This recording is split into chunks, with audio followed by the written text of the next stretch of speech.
بسم الله الرحمن الرحيم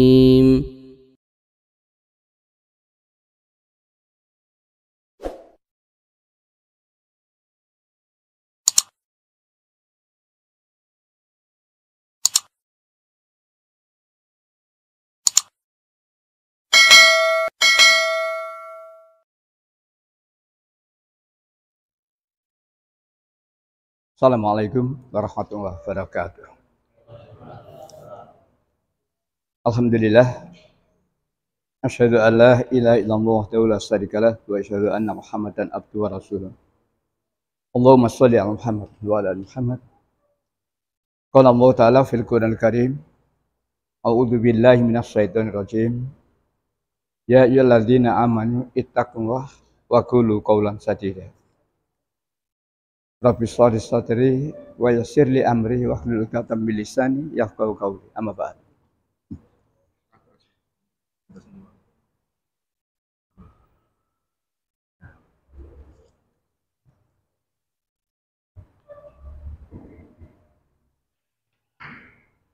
Jamaah salat maghrib Masjid As-Sakinah yang senantiasa dimuliakan Allah. Alhamdulillah, malam ini Allah masih memberikan limpahan rahmat pada kita sehingga kita dapat melaksanakan apa yang diperintahkan oleh Allah. Salat maghrib berjamaah di awal waktu dan dilanjutkan dengan kajian ini. Semoga apa yang kita lakukan bermanfaat dan diridhoi oleh Allah Subhanahu wa taala. Amin. Kita awali kajian malam hari ini dengan baca basmalah. Bismillahirrahmanirrahim.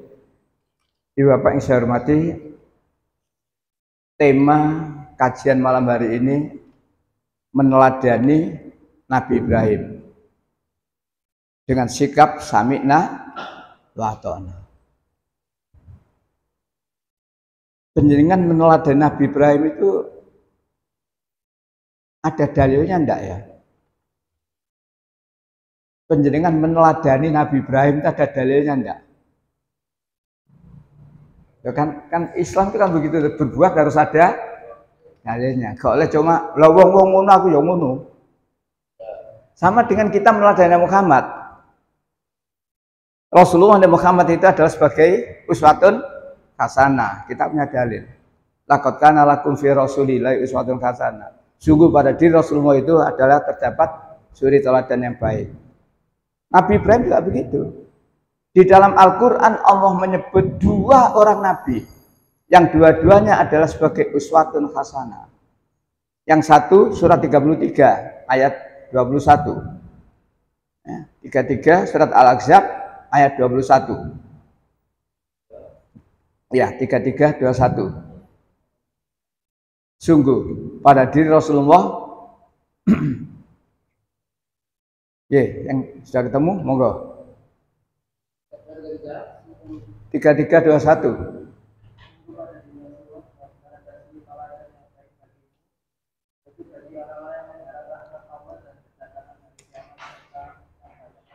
Itulah dalilnya. Sungguh pada diri Rasulullah Nabi Muhammad ada uswatun hasanah, contoh yang baik bagimu. Sekarang yang kedua, Allah menyebut seorang nabi lagi, Nabi Ibrahim. Jadi kita menurut Nabi Ibrahim itu ada dalilnya, tidak menurut pertimbangan akal, enggak. Ada dalilnya. Surat 60. Surat Al-Mumtahanah ayat 4, kalimat pertama saja, tidak usah habis. Ya. 60 ayat 4.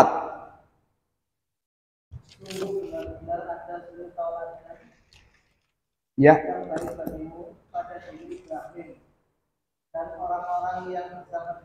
Itulah. Jadi ada suri teladan pada diri Nabi Ibrahim dan orang besertanya. Ayat 4. Ayat 6. Suratnya tetap.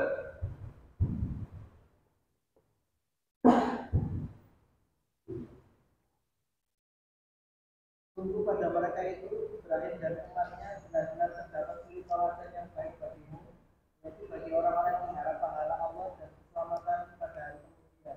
Itulah. Jadi kita meneladani Nabi Ibrahim itu ada dalilnya, ya.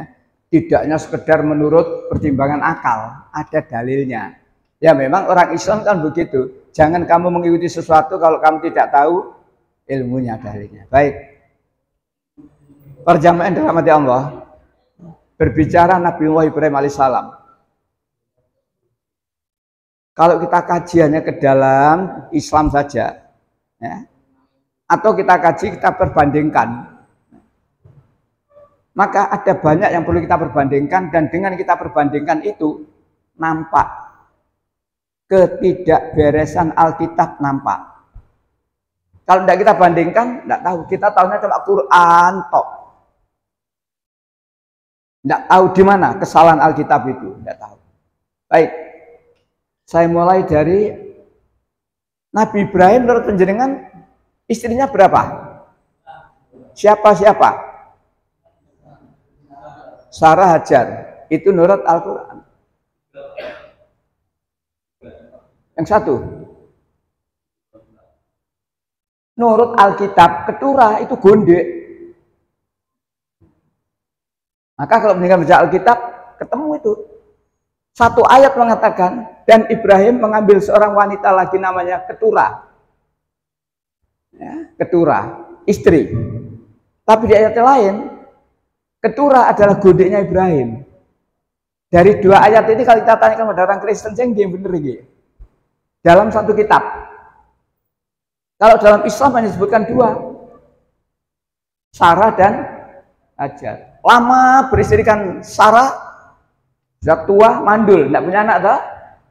Maka Sarah mengambil seorang perempuan yang namanya Hajar, diberikan kepada Ibrahim sebagai istrinya. Disitulah maka Nabi Ibrahim berdoa secara sungguh-sungguh setelah punya istri bernama Hajar. Doanya 37:100 itu. Robbi habli minas sholihin. Ya, 37:100. Ya Tuhanku,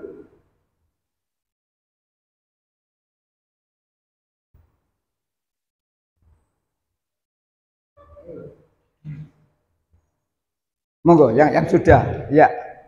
Ya Tuhanku, kamu berikanlah kepada keturunan yang termasuk orang-orang saleh. Itulah doanya Nabi Ibrahim setelah punya istri bernama Hajar. Robbi habli minas sholihin. Ya Tuhanku, berikan kepadaku ya, seorang anak yang soleh. Doanya langsung dikabulkan 101. Maka kami memberi kabar gembira kepadanya dengan kelahiran seorang anak Ismail yang sangat sakti. Berapa anaknya? Satu. Ini perlu diingat. Satu. Dalam Alkitab, setelahnya Ismail lahir, diterangkan di situ, ketika Ibrahim berumur 86 tahun, Ismail lahir. Disusul kemudian, ketika Ibrahim berumur 100 tahun, maka Ishak lahir. Berapa anaknya menurut Alkitab? Belum korban ini. Ini belum korban, anaknya sudah 2. Gak beres itu. Menurut Islam, anaknya lahir, Ismail. Sampai kepada perintah korban, sampai selesai korban, anaknya 1, Ismail. Ishak belum lahir. Jadi menurut Al-Quran, anaknya Nabi Ibrahim sampai pada peristiwa korban 1 orang, Ismail. Tapi menurut Alkitab 2 anak. Di samping jumlahnya 2 anak, yang dikorbankan menurut Injil Ishak. Loh, kok ada perubahan? Ya, memang orang Yahudi suka merubah Alkitab. 46. Supaya kita tahu, kalau tidak Allah yang menunjukkan, kita tidak tahu. Mereka suka mengubah Alkitab. Suka merubah firman Allah. 46.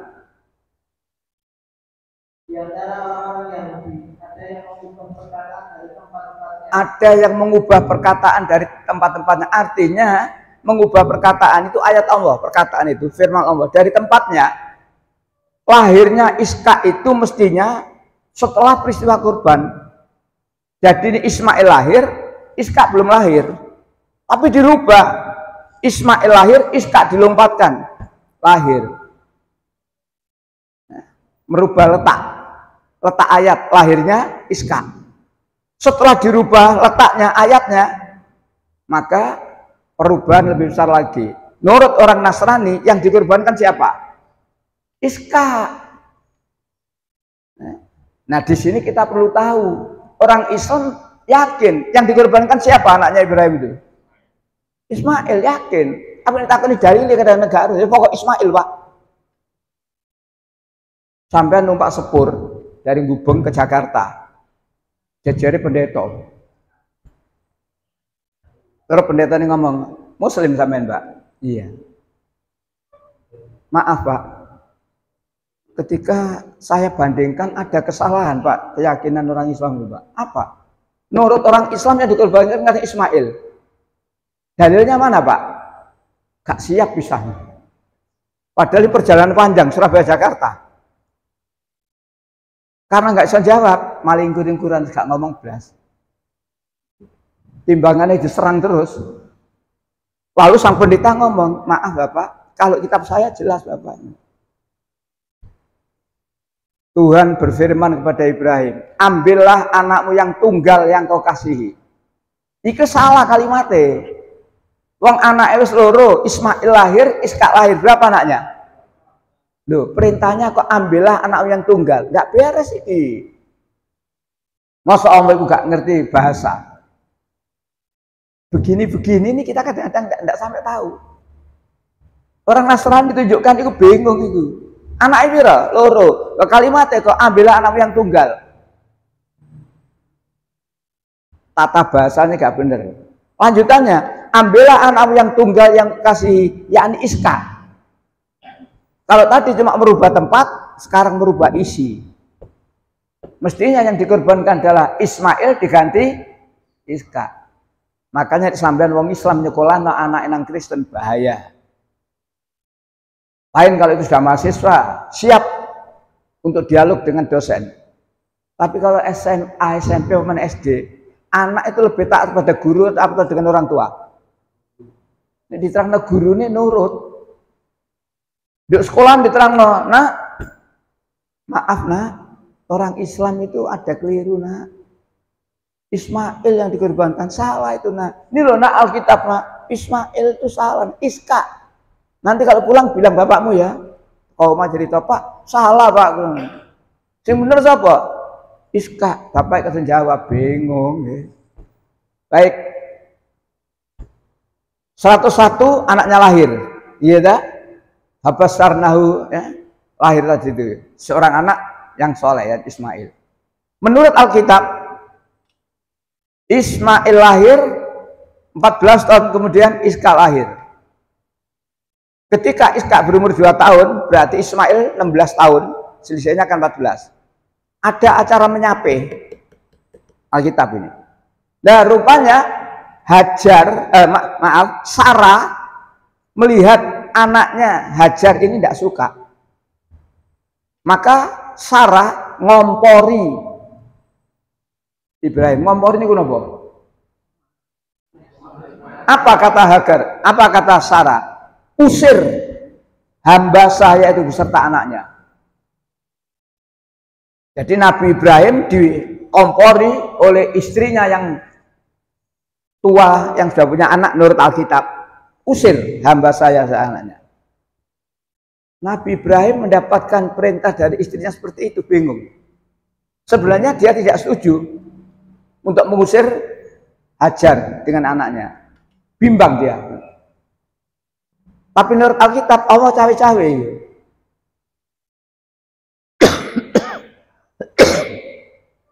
Jadi ini saya kira cawe-cawe karena dalil ya. Kitab Kejadian pasal 21 ayat 10. Tuhan berfirman, Ibrahim, ikuti apa yang diperintahkan oleh istrimu itu. Jadi Tuhan berpihak itu, cawe-cawe. Ya. Kemarin saya terangkan di Al-Falah hari Ahad kemarin. Saya terangkan, cawe-cawe. Enggak. Jadi tidak netral Tuhan di Alkitab itu. Karena itu perintah Allah seperti itu, Nabi Ibrahim akhirnya ya dengan terpaksa diusir. Pagi harinya persiapan perbekalan yang sedikit dan juga anaknya yang bernama Ismail. Nah, ditaruh di pundaknya Hajar, diusir. Diusir itu akan metu apa dibarengi? Diusir. Diculno apa diterno? Lho diusir iki. Diusir. Dikongkon metu tok apa diterno sampe nggon? Diusir.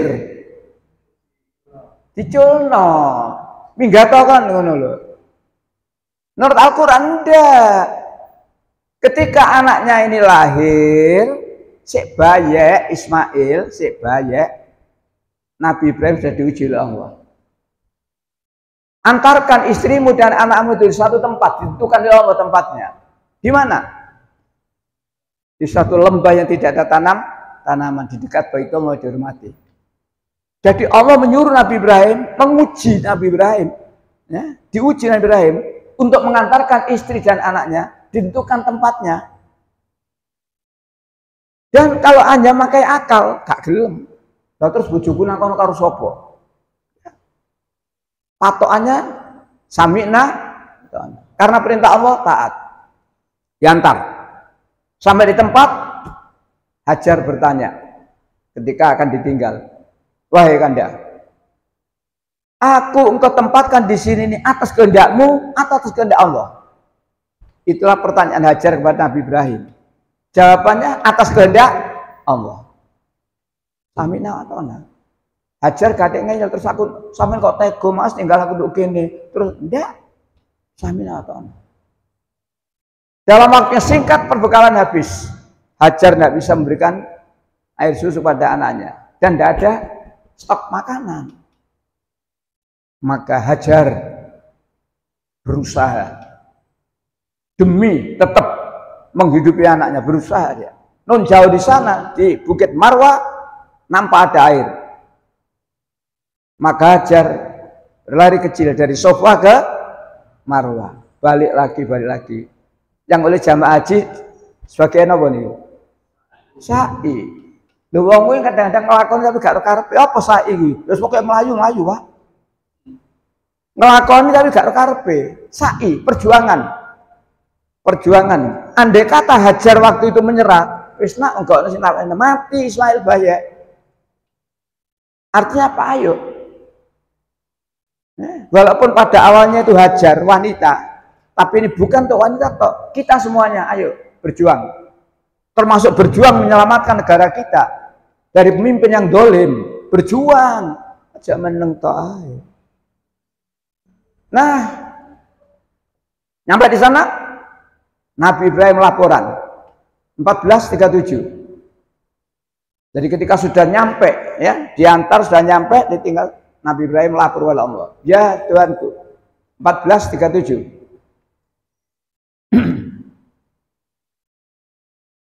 Ya Tuhan kami, sesungguhnya aku telah menempatkan sebagian keturunanku di lembah yang tidak ada tanamannya dan berada di sisi rumahmu. Itulah laporannya Ibrahim kepada Allah. Ya Tuhanku, sesungguhnya kami telah menempatkan sebagian keturunanku. Di mana? Di lembah yang tidak ada tanam-tanaman di dekat Baitullah. Itu Allah yang menentukan. Jadi tempat itu Allah yang menentukan. Kalau di Injil Baka, di Injil Baka, maka Hajar bersama anaknya mengembara dan akhirnya menetap di Baka. Jadi diusir, mati. Tapi Al-Quran ya beda, ya beda. Lanjut. Ya Tuhan kami, demikian kita mengingatkan agar mereka melaksanakan sholat. Ayo kita tiru, dongakno anak turun kita itu juga didoakan supaya tetap sholat. Lanjut. Maka jadikanlah hati sebagian manusia cenderung kepada mereka. Hati manusia cenderung kepada mereka. Artinya orang Islam itu mesti kepengen apa? Itu doanya Nabi Ibrahim dikabulkan oleh Allah. Jadikan hati manusia itu cenderung ke mereka.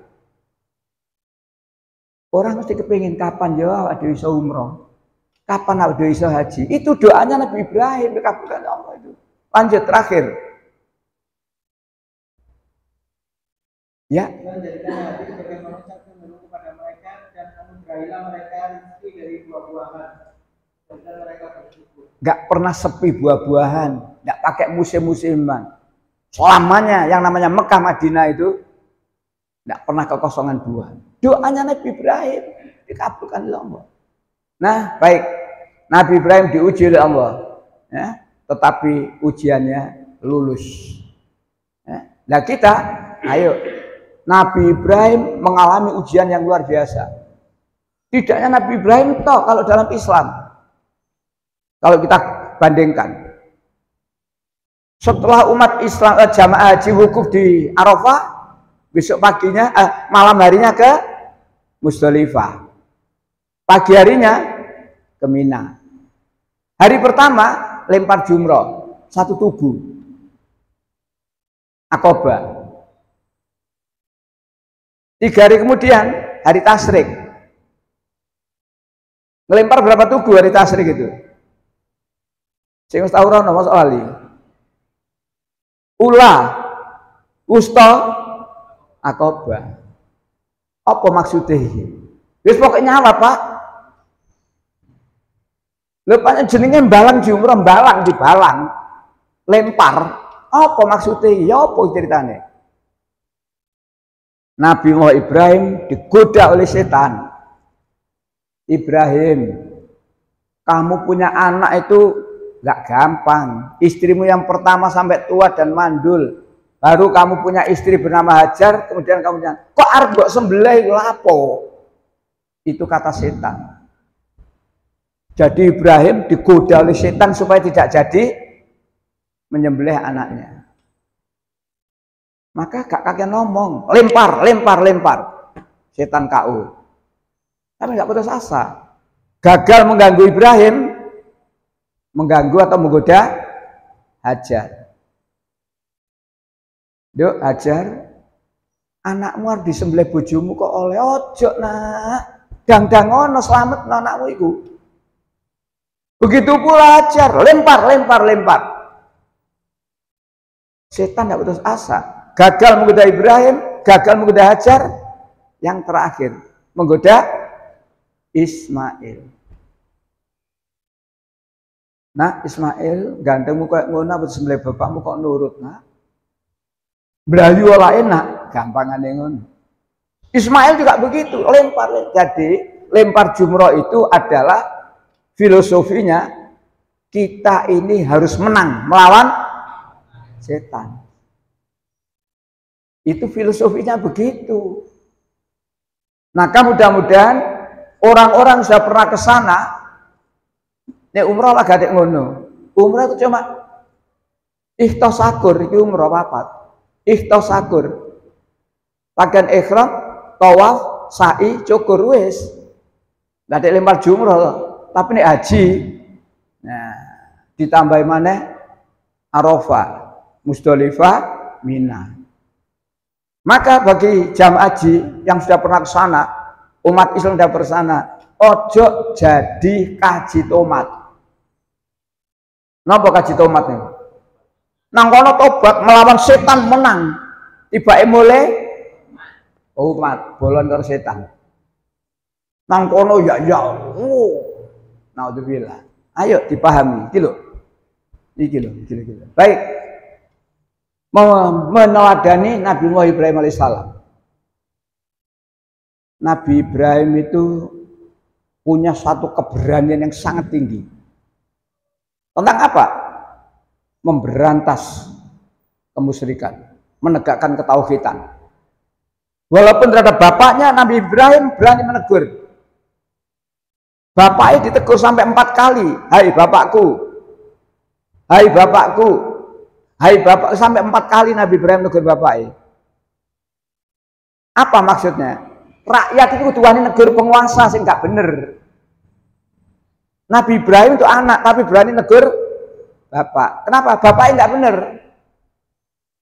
19:41. Nanti kita hitung berapa kali Nabi Ibrahim negur bapaknya. 19 surat Maryam 41.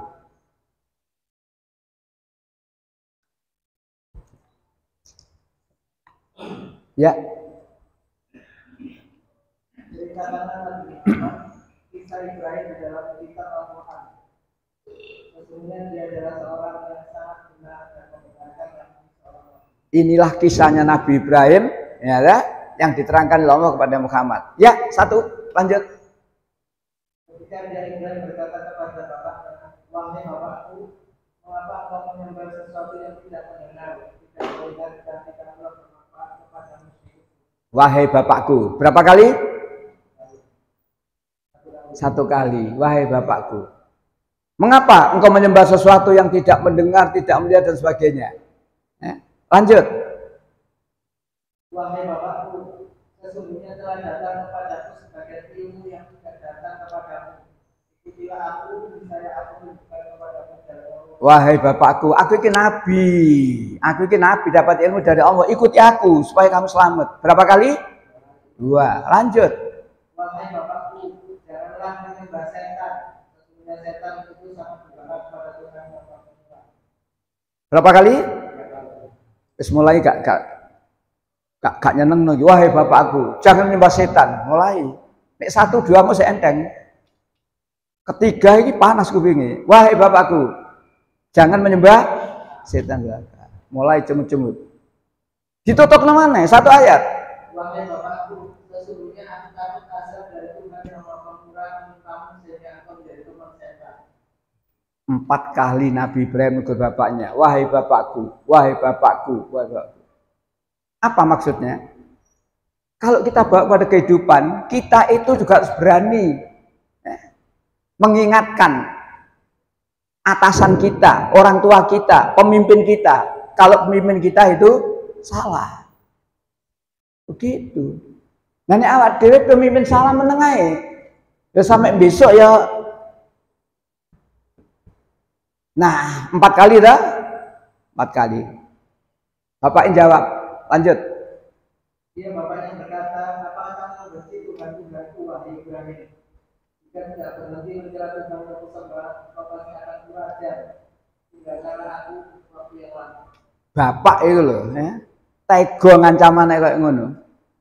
Kalau kamu tidak berhenti, Ibrahim, mencela Tuhan-Tuhanku, pasti kamu akan aku rajam. Dirajam itu apa? Mutilasi itu. 1.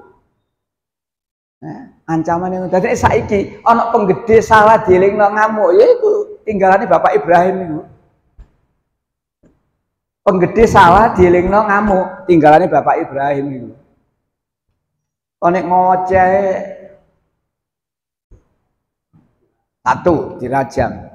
Yang kedua, tinggalkan aku dalam waktu yang lama. Apa maksudnya? Diusir. Jadi Nabi Ibrahim diancam bapaknya karena mengingatkan bapaknya tadi itu. Diancam akan dirajam dan kemudian diusir. Tapi Nabi Ibrahim hebat. Mboten mangkel. Ayat berikut. Ibrahim berkata, semoga keselamatan bagimu. Aku akan memohonkan ampunan bagimu kepada Tuhanku. Sesungguhnya dia maha baik kepadamu. Diusir bapaknya, diancam bapaknya, dirajam itu loh. Ya, dia terus berkata, aku akan memohonkan kepada Tuhanku. Itulah Nabi Ibrahim alaihissalam. Dan janjinya Ibrahim untuk memohonkan ampun kepada Allah ditepati. Dia akan janji memintakan ampun lagi. Ditepati itu. 114. Nabi Ibrahim berdoa kepada Allah untuk bapaknya. Karena janji dia.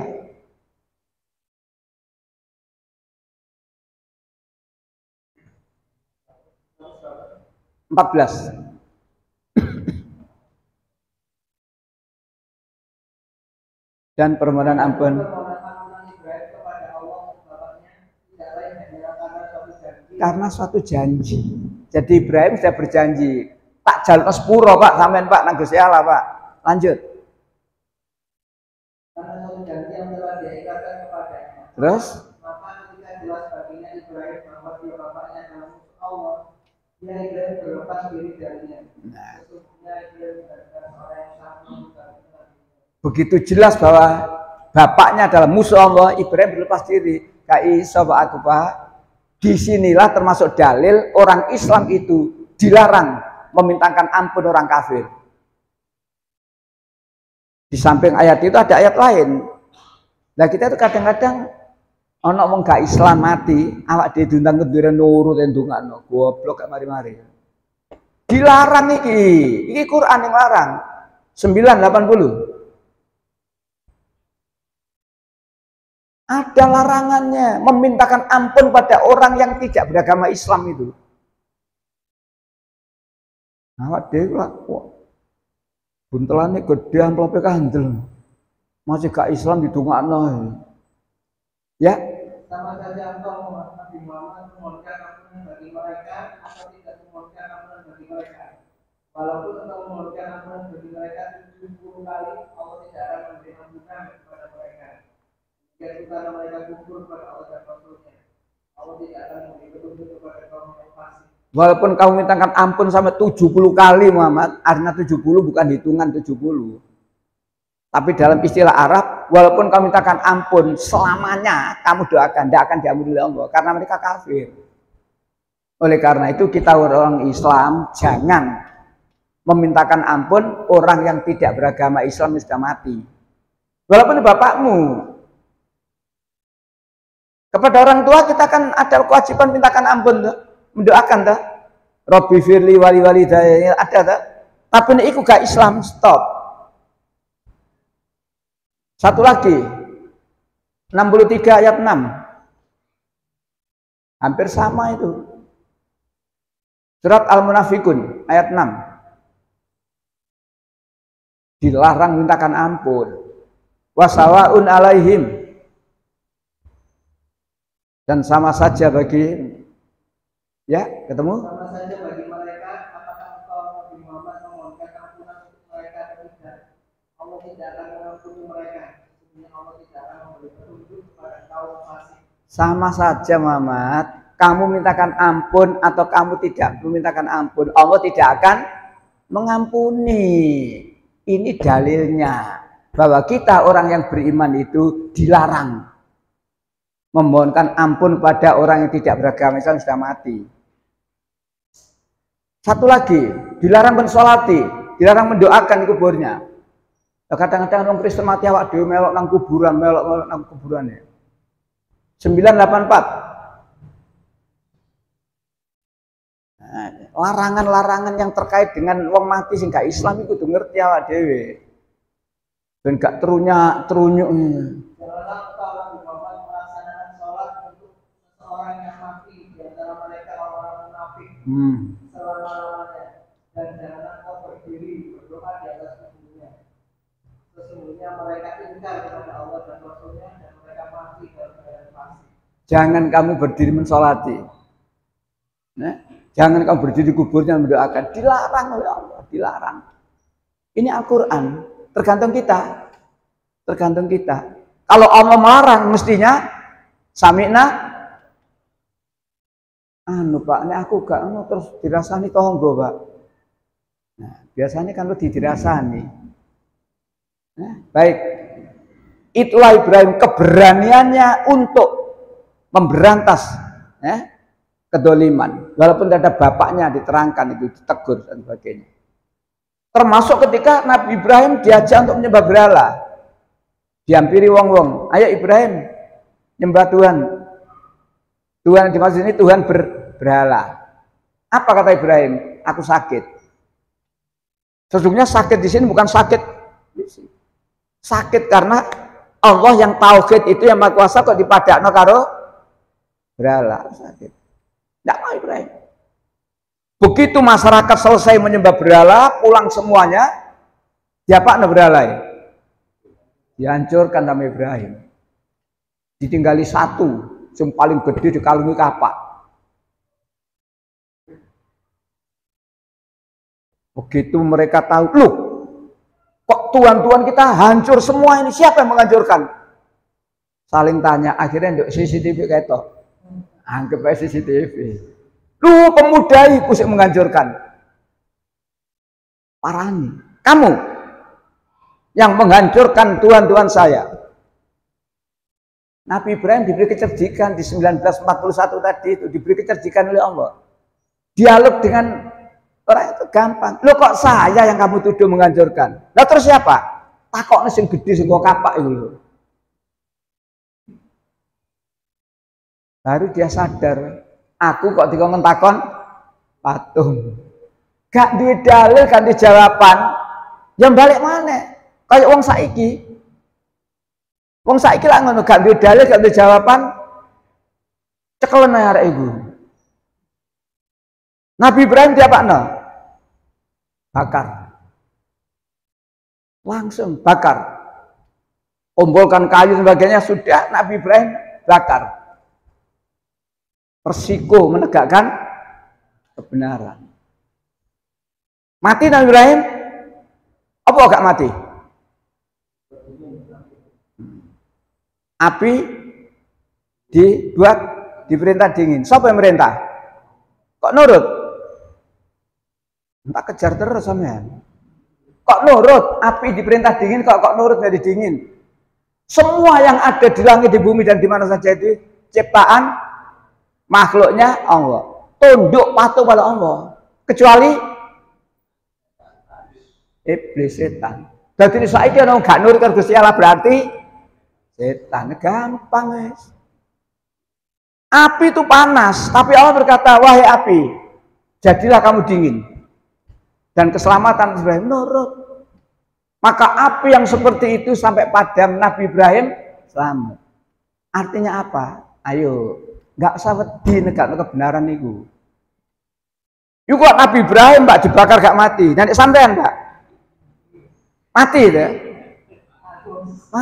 Mati karena menegakkan kebenaran itu syahid. Mati sebagai koruptor sangit.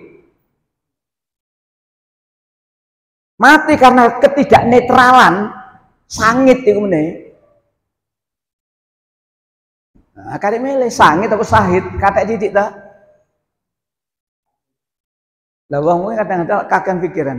Lah nek aku nutur bojoku ya apa? Engko ana sing keramut, jek kuwatir. Anakku ya apa ana sing ngurusi lho.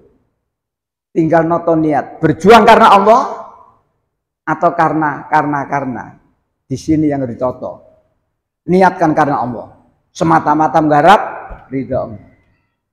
Nah, itulah Ibrahim. Diuji dengan sangat besar ujian.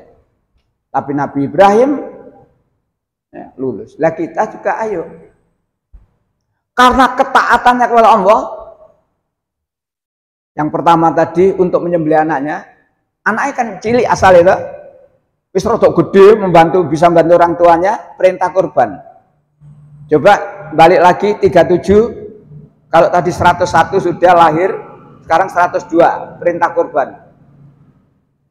37 102 itu perintah kurban itu.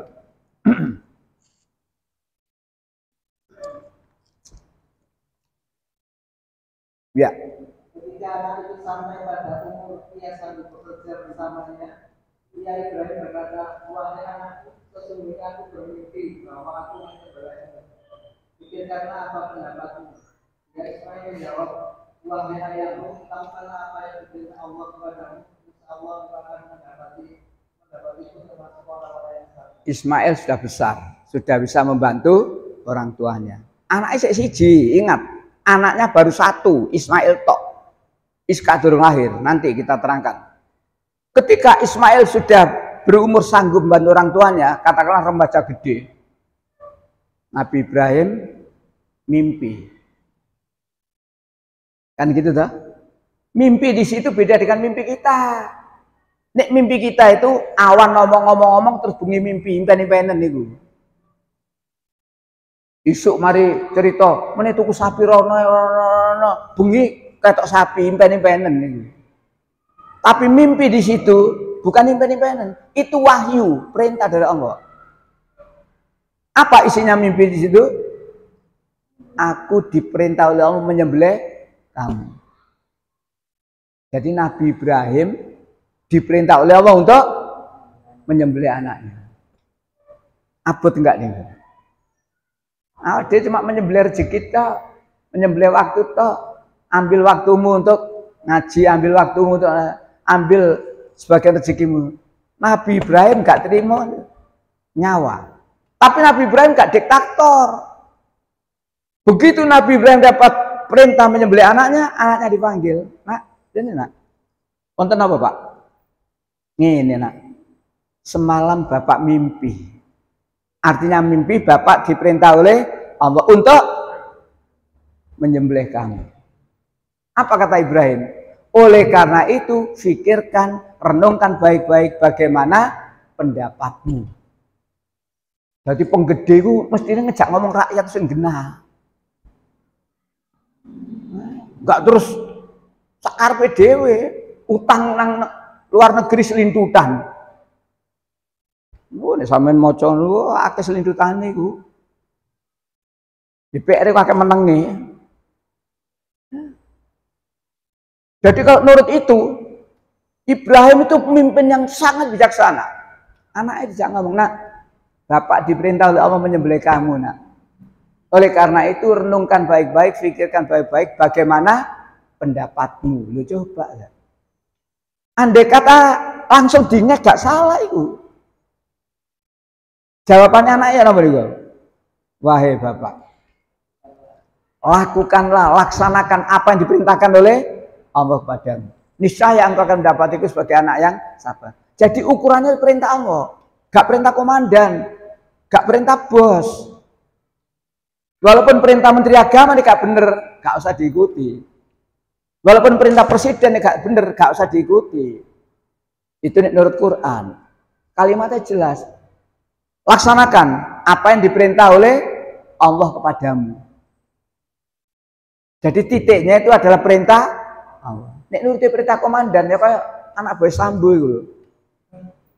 Karena siap dan termasuk anak buah sapa iku sing Kapolda petang dino sempat menjadi Kapolda di Jawa Timur berapa hari itu loh. Kan yo kena narkoba, kan yo ngono. Transaksinya di Polres, di Polsek nurut. Mergo ndek bintang 4. Sopo sih jenenge iku? Nah, Teddy Minahasa. Iki kula oleh nek cuma siap dan santri yo ngono. Siap yai, ojo siap yai, takokno sik dalile. Yai ini buat selalu bener. Kiai itu bener, santri ya bener, nek dalilnya jelas Al-Quran. Begitulah. Maka jawabannya Ismail begitu. Laksanakan apa yang diperintahkan oleh Allah kepadamu. Niscaya engkau akan mendapatiku sebagai anak yang sabar. Luar biasa.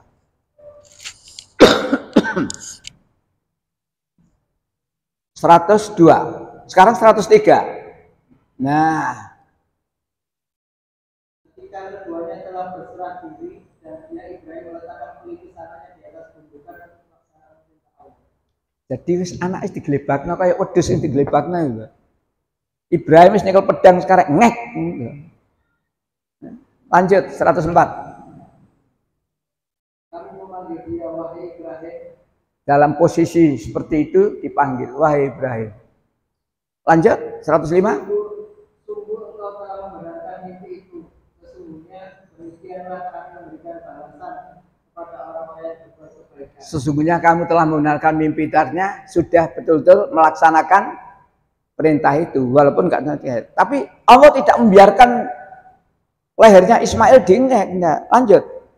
Sesungguhnya ini benar satu ujian yang nyata. Terus Kami menebusnya dengan seekor hewan sembelihan yang besar. itulah ayatnya. Jadi 107 jelas. Allah mengganti Ismail diganti apa? Sembelihan. Ojo ono sing takon. Terus mau wedhuse delendi. Nek sadurunge nang kono wedhus iku sinetron. Lho terus jawabannya, kalau Allah berkehendak kun mengganti Ismail dengan seekor sembelihan besar, bagi Allah tidak sulit.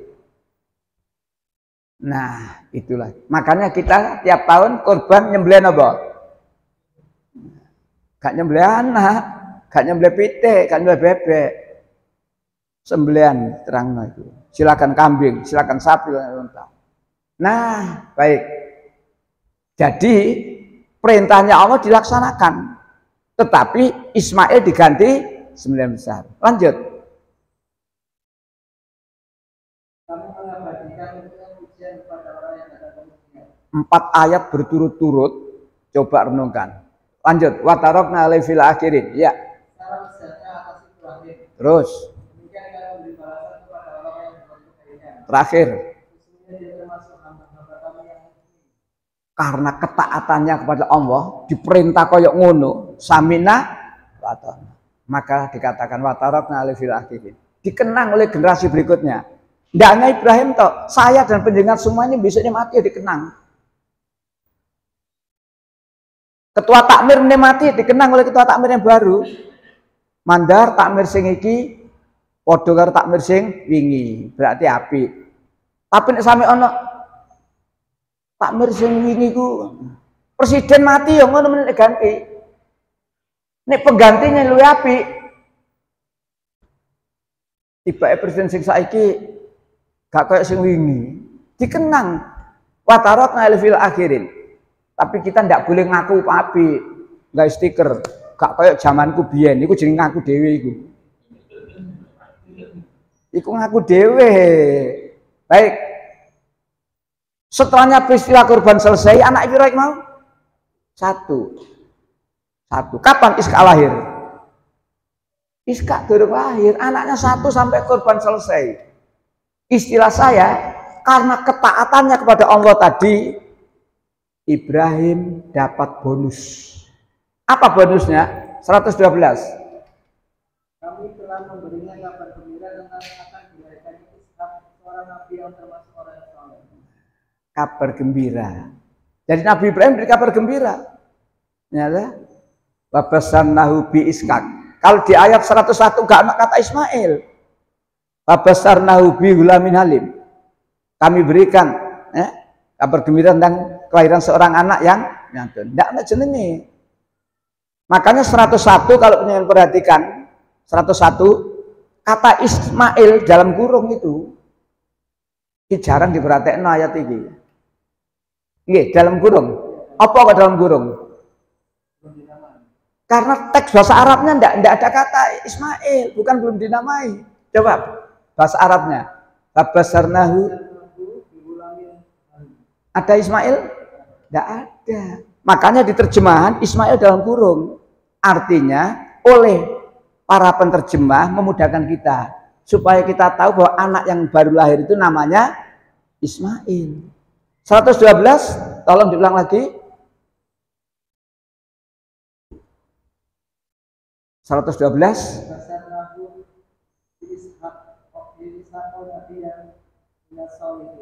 Terjemah? Kami telah memberikan kabar gembira akan dilahirkannya Ishak. 112 ono nama Iska. Makanya Iska tidak dalam kurung toh. Di sini. Jadi lahirnya Iska itu setelah peristiwa kurban. Menurut Alkitab dilompatkan. Disinilah penyelewengan Alkitab. Dan itu hanya contoh kecil. Contoh besarnya banyak. Ajarannya Yesus itu tauhid. Hai Bani Israel, sembahlah Tuhan Allahmu. Itu ajarannya Yesus dalam Alkitab. Ajarannya Al-Masih Isa Putra Man Al-Quran sama.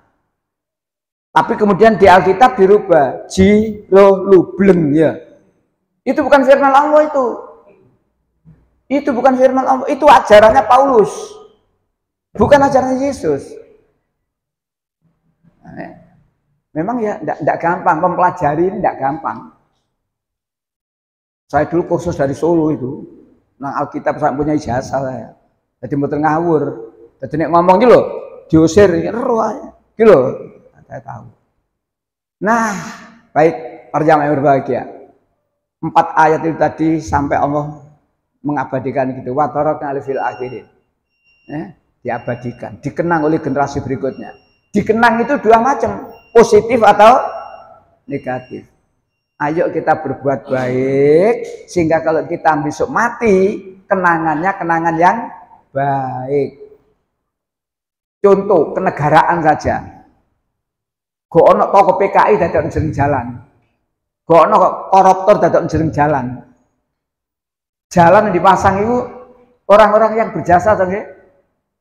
Insinyur Juanda, Insinyur Soekarno, Jalan Dr. Sutomo. Kok ono jalan Aidit ono. Gak ono PKI dan lain-lain. Dikenang nama jalan itu adalah nama pahlawan. Nek Jaran Darmo niku Teuku Umar, Wahidin, Sudirosodo dan seterusnya. Itu contoh, dikenang. Ya kan? Nah, oleh karena itu ayo ya, kita juga itu otomatis masyarakat menang otomatis. Yang penting balik lagi. Landasannya perintah Allah. Kalau sudah perintah Allah, sami'na saja nyang-nyangan wis. Demikian karena sudah Isya, mudah-mudahan dengan sedikit saya terangkan perbandingan ini kita tahu. Sebenarnya masih banyak yang perlu kita ketahui tentang penyelewengan Alkitab. Bahkan saya punya Alkitab saya banyak. Ya. Salah tiga ya, saya punya 3 yang kalau yang ini Injil Matius, Injil Markus, Injil Lukas. Yang ini Injil karangan Matius, Injil karangan. Jadi saya punya Injil karangan. Insya Allah kapan-kapan tak gak fotokopi ini atau kitab aslinya supaya penjenengan tahu. Berarti Alkitab kayak ngono isine, jawabannya gampang. Karena Alkitab itu karangan manusia, gampang. Quran karangan siapa? Bukan karangan. Tak pancing ngono tuh, keliru sampean. Ya. Baik, kita akhiri dengan baca hamdalah. Alhamdulillahirabbil alamin. Subhanakallahumma wa bihamdika asyhadu an la ilaha illa anta astaghfiruka wa atubu ilaik. Assalamualaikum warahmatullahi wabarakatuh.